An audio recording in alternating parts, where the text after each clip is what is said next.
Bonjour, bonjour, je vais préparer un caramel. J'ai préparé un caramel et je vais montrer comment on fait un caramel. C'est très simple, mais il y a quelques codes à savoir quand même. Donc là, je vais mettre du sucre. J'ai à peu près 300 grammes de sucre ici. Je vais mettre mon sucre. Il faut une casserole adaptée, c'est-à-dire qu'il ne faut pas qu'il y ait un fond de sucre. Il faut qu'il y ait suffisamment épais. Là, j'ai à peu près 2-3 cm d'épaisseur de sucre. Si c'est plus plat, faut prendre, enfin, s'il y a moins de quantité de sucre, il faut prendre une casserole plus petite. Voilà, faut pas qu'il y ait un fond de casserole. Et je vais mouiller mon sucre, c'est-à-dire que je vais incorporer de l'eau, voilà, jusqu'à ce que je vois une petite quantité de liquide qui surnage sur mon sucre. Il faut que mon sucre soit bien humidifié, comme on voit ici. Voilà. C'est humidifié partout. Il n'y a pas d'endroit. Il n'y a pas d'endroit qui n'est pas mouillé d'eau. Et je vois une toute petite épaisseur, toute petite quantité très faible de liquide qui surnage sur mon sucre. Si je suis pas sûr, on va dire que je suis pas sûr, je rajoute un petit peu d'eau. Voilà. On peut aussi le peser, mais là je fais comme si j'avais pas de balance. On peut aussi le peser. Si je faisais par exemple 100 grammes de sucre, je mettrais 40 grammes d'eau. Donc là, j'ai 300 grammes de sucre, j'aurais mis 120 grammes d'eau si je les avais pesés. Je vais rajouter, par sécurité, 2 petites gouttes de jus de citron. Voilà. Ça pourrait être 2 gouttes de vinaigre. C'est un acide qui va aider à ce que le sucre ne masse pas, il ne devienne pas blanc. Voilà, je vais rajouter mes 2 petites gouttes de vinaigre. Et la première chose à voir, c'est qu'on ne voit pas de traces de sucre sur les pourtours de la casserole. Une petite goutte d'eau là, c'est pas grave, mais on voit surtout pas de traces de sucre autour et on constate que le sucre est bien fondu. Si jamais j'avais le doute, je pourrais avec une petite cuillère ou n'importe quel outil remuer un petit peu mon sucre pour être sûr que j'ai pas d'endroit qui n'est pas humidifié. Mais là, c'est bon. Donc la première chose à faire, que tout le sucre soit humidifié, éviter de mettre trop d'eau. Si on met trop d'eau, c'est pas grave, le seul problème qu'il y a, c'est que ça va mettre plus longtemps à cuire. Mais si on met trop d'eau, c'est pas dramatique. Par contre, si on ne met pas assez, ça va brûler. Donc là, j'ai ma petite épaisseur d'eau, et je répète, j'ai pas de sucre autour de ma casserole sur les parois. Je vais mettre le sucre en cuisson, et je vais le mettre à partir à fond. Voilà. Et je vais attendre que ça commence à bouillir. Surtout, je ne remue pas mon sucre.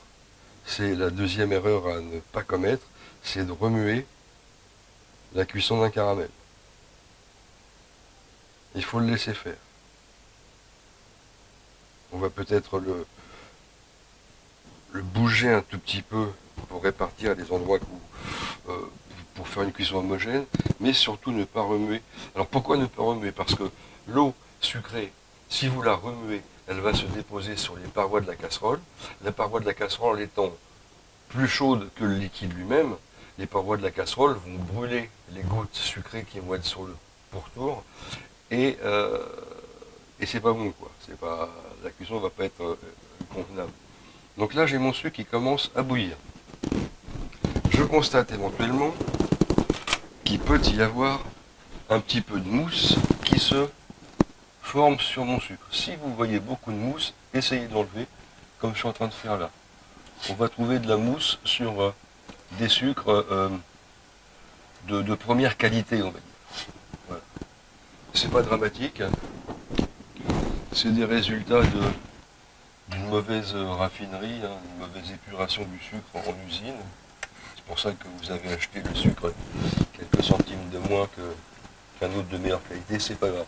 Vous voyez, j'essaie d'enlever la mousse, et ça va très vite, au bout d'un moment, j'ai plus de mousse. Voilà. Là maintenant, mon sucre est bien parti en cuisson, on voit que ça bout partout. Bon bah ça fait de la vapeur évidemment. Là le sucre commence à cuire, qu'est-ce qui se passe? C'est mon liquide qui s'évapore. Donc, là je vais baisser un tout petit peu mon feu, de façon à conserver une ébullition convenable, mais pas trop forte, ça ne sert à rien. Et vous aurez constaté que je n'ai pas remué mon sucre. Je tourne la casserole pour m'assurer qu'il n'y a pas de sucre qui s'est mis sur les bords.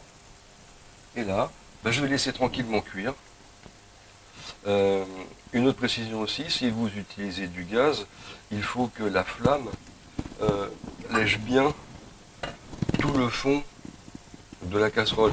Il ne faut pas une flamme qui soit juste concentrée sur le milieu, c'est pas bon. Et il ne faut pas non plus une flamme qui dépasse sur les bords, voilà, qui dépasse sur les bords de votre casserole ici. Ça ferait brûler le sucre. Là, avec l'induction ou l'électricité, j'ai pas le problème. Mais quand vous utilisez le gaz, veillez bien à ce que la chaleur se répartisse bien sur le fond de votre casserole, pas autour et pas juste au milieu. Donc là, mon sucre est en train de cuire. Petit à petit, je vais chercher à aller jusqu'au caramel pour faire un caramel pour une tarte tatin. Donc je cherche un caramel, ni trop blond, ni trop coloré. Donc la cuisson, c'est parti. Qu'est-ce qui va se passer? Petit à petit, l'eau va s'évaporer.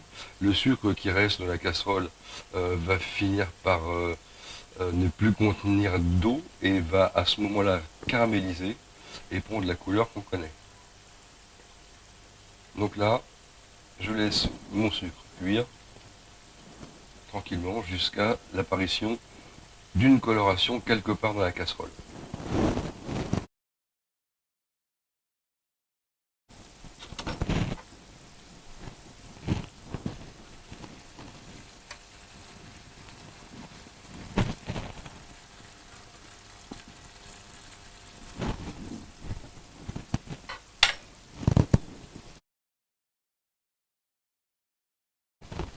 On va pouvoir constater que les bulles qui se forment sont de plus en plus grosses. On remarque aussi que l'évaporation, la vapeur, est de moins en moins importante. C'est-à-dire qu'il y a de moins en moins d'eau dans mon sucre, une grosse partie de l'eau s'est évaporée, et il me reste dans ma casserole principalement du sucre en fusion et très peu de liquide.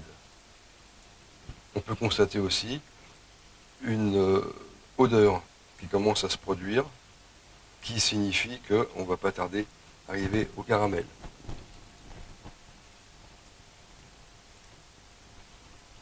Là, le sucre commence à jaunir doucement. Ça va bientôt arriver au caramel. Je n'ai toujours pas, évidemment, remué quoi que ce soit dans ma casserole. Là maintenant, je peux sentir un début d'odeur de caramel. On constate la coloration qui est en train de se passer. Là, le sucre commence à être légèrement marronâtre. Et comme c'est pour faire un caramel de tatin, je vais attendre d'avoir un beau caramel, comme tout le monde le connaît, c'est-à-dire que là, il manque encore un petit peu de couleur. Donc j'observe bien la coloration de mon sucre, et je vais arrêter. Là, je viens d'appuyer sur le bouton, j'ai interrompu la cuisson. Si c'est sur du gaz ou de l'électrique, il faut enlever la casserole. Là, sur l'induction, vu que la cuisson s'interrompt, je peux laisser ma casserole. Et je vais observer la coloration de mon sucre.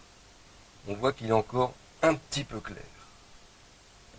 Et vous avez vu, j'ai toujours pas remué quoi que ce soit. Avec un outil par exemple. Je vais refaire partir un tout petit peu en cuisson. Un tout petit peu. J'en mets ma plaque au maximum. Et là, on voit une coloration caramel. J'attends encore quelques secondes. Je stoppe ma cuisson. Et là, j'ai une belle couleur de caramel. J'ai une belle odeur de caramel. Il faut qu'elle soit suffisamment prononcée, pas trop. Là, j'ai une belle couleur de caramel, hein, je vois bien dans le fond. Donc à ce moment-là, et comme c'est pour faire une tatin, je vais mettre du beurre dedans. Et là, je peux mélanger. n'y a plus de problème, de risque, de quoi que ce soit. Je mélange avec du beurre, que je vais ensuite couler. Je vais couler ensuite mon caramel dans mes moules à tatin. Voilà. Une fois que le caramel a pris couleur de caramel, une fois que le caramel d'ailleurs a même commencé à colorer, on peut le remuer, il n'y a plus de problème. Si on le remue avant, on risque de faire cristalliser le sucre. On dit on fait faire masser le sucre, et là c'est le début des problèmes. Mais là, voilà, j'ai un beau caramel bien blond que je vais couler dans mes moules.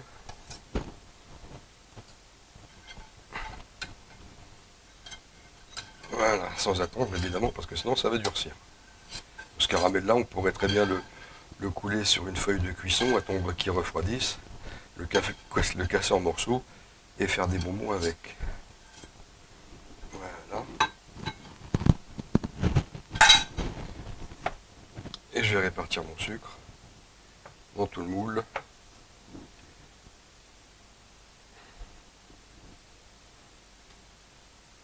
Voilà, tout le fond du moule.